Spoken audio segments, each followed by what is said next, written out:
So my people, this one will happen for Kebbi State, get everybody talking right now.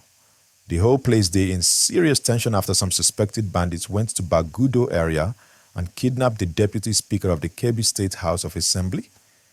Imagine that kind of thing. A sitting deputy speaker, someone representing people at the state level, just taken like that. The matter weak everybody because it shows again how insecurity is still affecting many parts of the north. They said it happened late in the evening, shortly after the evening prayer, when people were already relaxing for the day. The attackers reportedly came in with guns, fired shots into the air to scatter everybody, and then carried the deputy speaker away. You can imagine the fear that must have entered that community. Please, before we continue, make sure you like this video right now and subscribe to the channel if you haven't. It helps the video reach more people and keeps you updated anytime we drop new gist. Now, according to what local people are saying, the attack didn't even take up to 10 minutes. Those men came with a clear plan. They knew exactly where to go and who to take. After they left, the whole town just went quiet. People locking doors, calling family members, some even sleeping in nearby villages that night out of fear. This is how far the insecurity has gone, my people. Even top government officials are not safe again.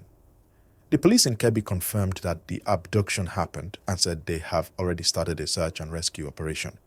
They are working together with the army and local vigilantes to comb the forest routes.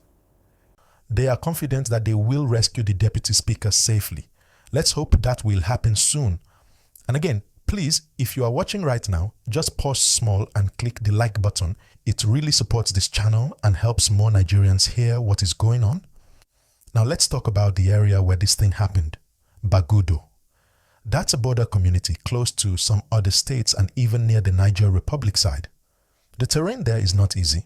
There are rivers, bushes and farmlands, so when these kind of attacks happen, it's always hard for security to catch the people quickly. That's one of the reasons why bandits target such places. They know it's difficult for police and army to track them in that kind of environment. But the police say they are doing everything possible. So let's keep our hopes alive. Residents there are scared. They said they heard gunshots that night like it was a movie. Some people ran into the bush, some into mosques, others just locked themselves inside their houses. The truth is that when you live in a place where you can't predict who the next target will be, you can't really sleep in peace. People are praying, community leaders are begging the government to tighten security. And once again, if you are finding this gist informative, please like this video and subscribe. We keep updating you with real news and calm analysis without fear or bias. Now, the deputy speaker himself, Muhammad Samaila Bagudo, is a known politician in the state.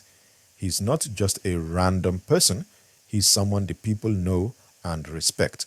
So when something like this happens to him, it's not only about one man, it's about the message it sends. It tells everyone that no one is above danger right now, whether you are a big man or a regular person. The people of Kebbi are asking, if this can happen to the deputy speaker, what happens to ordinary farmers or traders traveling by road every day? The police have not revealed many details yet, but from what we hear, joint forces have started entering the forests and riverine areas around Bagudo. They say they are following intelligence reports and will not rest until they rescue him. That's good, but it also shows how stretched our security agencies are right now. They have to deal with issues in many states at the same time, from banditry to kidnapping and other crimes. It's not an easy situation, but we keep hoping for better results. Let's also look at how these kinds of attacks affect the community. When something like this happens, life just pauses. Markets become empty because traders fear to open. Students stay at home because schools close early or even suspend classes. People stop traveling in the evening because nobody wants to meet gunmen on the road. The local economy suffers immediately. And the sad part is that even after security returns, it takes time before people feel safe again. Please, before I continue, take 1 second and click the like button if you haven't, and subscribe to this channel so you can always get updates from us. When you like the video, it helps the algorithm push it out to more people who need to hear these real issues we discuss here. Now, some security experts have explained why these things continue. They say the main issues include lack of proper intelligence sharing, not enough local security presence, and also poverty and unemployment that make it easy for some young people to join bad groups. In some of these areas, government presence is very low, and when criminals come, they control the space for a while before security can respond.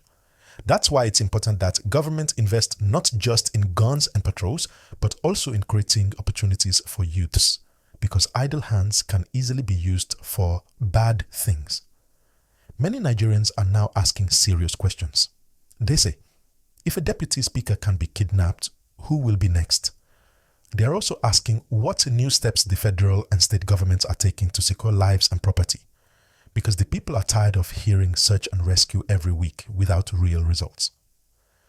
Some suggest that every state should form a proper community policing structure, people who know the terrain and can alert its security early when strangers or suspicious activities are noticed. But let's also appreciate the work of the local vigilantes and community guards in places like Kebbi, Zamfara, and Kaduna. These people risk their lives with little or no pay just to defend their communities. They are usually the first to arrive when something happens. And many of them have been helping the army with intelligence. What we need now is for government to support them with equipment and proper training so that their efforts can be safer and more effective. And you watching me right now, what do you think? Do you believe community policing can help, or do you think the military should take over completely? Drop your thoughts in the comment section.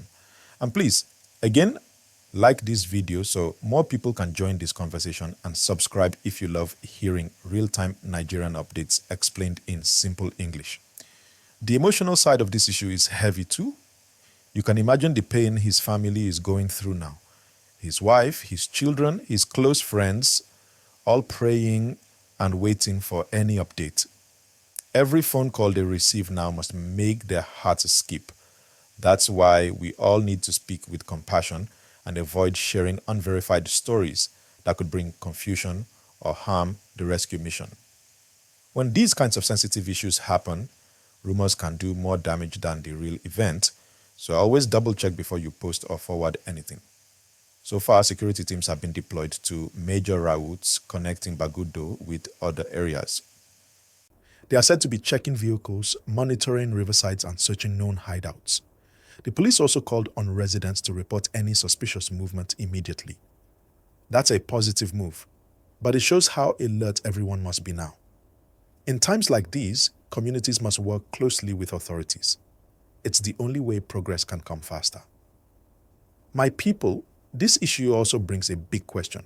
How can Nigeria end the problem of kidnapping once and for all? Because every few weeks, it's another case. A student, a farmer, a politician, even security officers themselves sometimes. It's becoming something we can't ignore again. And the truth is, these kidnappers are getting more organized and more daring. They are not just hiding in the bush anymore. Some even operate close to towns. That's why the government must change strategy. Not just react after every attack, but act before it happens. Please pause again and like this video if you are still watching.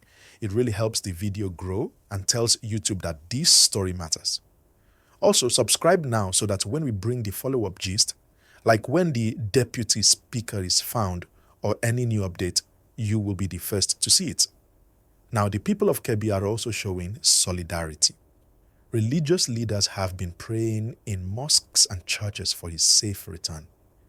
Community elders are meeting daily with security agents. Some youth groups are even volunteering to help in the search, though officials are advising them to be careful. This shows that the people are tired and want peace. We also need to remember that Kebbi is not alone in this struggle. Neighboring states like Zamfara, Sokoto, and Niger have been facing similar challenges. It's almost like these bandits groups move between these states when pressure becomes high. That's why joint operation between states is very important. It's not enough for one state to act alone. The whole region must coordinate efforts so that when one area is hot, They don't just cross over to the next one. Now, my people, let me ask you this. Do you think the bandits target politicians like this for ransom, or do you think it's to send a political message? What's your view? Drop it below, because I love reading your opinions, and sometimes your comments open new angles for us to discuss in the next update. The reality is that every time something like this happens, people lose a bit more faith in the system. They start to feel like government is too far from their problems.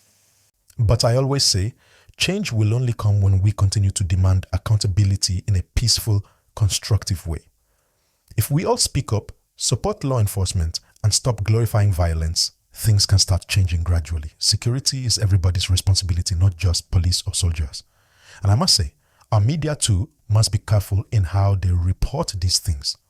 No need to use scary language or show graphic pictures. The focus should be on truth, on helping people stay calm and informed. That's what we do on this channel. We tell you the gist as it is, simple, clear, and respectful. If you appreciate that, please like this video right now and subscribe, because that's the best way to support us. All right, my people. I can pause the gist here for now before I go into how this whole insecurity trend is shaping politics and the 2026 elections in northern Nigeria.